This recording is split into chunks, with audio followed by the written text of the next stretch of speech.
This is Kevin with Property Forensics. Today we're going to talk about the HVAC system and how you as the homeowner can do basic maintenance on this system to extend the life of the equipment.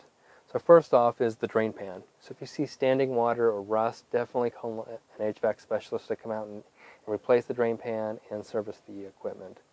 While the system is running, what you can do is check to see if the drain line is clogged. And how you can do that is just basically put your hand up against the drain line.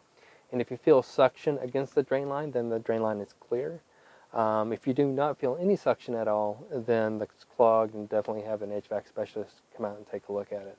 What I'd recommend once a year, just pour bleach down the line, and that should keep the line clear. Another thing is the filter. So what you want to do is before you take out the filter, if the system's running, you will not be able to take out the filter due to the pressure that's inside the system. So you want to click the switch which is within 6 feet of the equipment, and then you'll be able to pull out the filter, and you can check to see if it's dirty, if it needs to be replaced, or if it's in good condition. This is pretty good condition. It's rather new, it looks like, or they haven't ran the system that often. But when you put it back in, you want to make sure that the arrow is pointing in the same direction as the airflow. And on the HVAC system, the airflow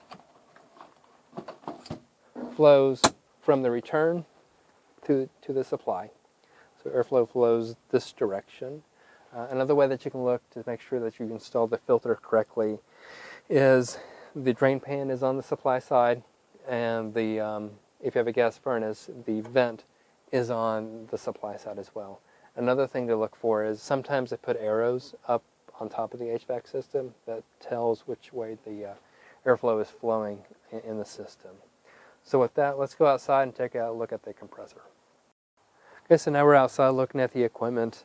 You want to make sure that there's no vegetation within 18 inches of the equipment. That just extends the life of the machine as well as increases airflow. You also want to make sure that the units are level. This again extends the life of the equipment. On your refrigerant line, you want to make sure that there's insulation on the lines. If they're damaged or cracked, just basically replace them. Next is on your penetration points inside the house. You want to make sure that they're sealed. This is easy access for rodents and bugs to come in. So you just, if they're not sealed, just get some sealant and seal them up. And then finally is your cutoff switches. Basically, they're breakers for these units to be serviced.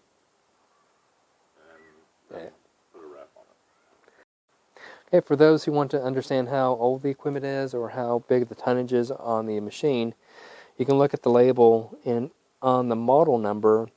If you see a number that's divided by 12, that will tell you the tonnage. So 48 divided by 12 is 4, so it's a 4-ton unit. These letters here will tell you basically the age of the equipment, but you can find that information on buildingcenterinfo.org. You just type this in based off of the model, and it will pull up how old the equipment is.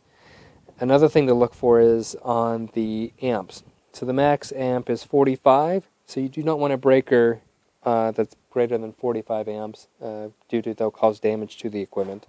And you do not want a breaker less than 27.9 amps. So it has to be within that range, within 30 to 45 amps for this equipment to work properly. This is Kevin with Property Forensics out of Dallas, Texas. We thank you for your time. You can visit us on our website at propertyforensics.com.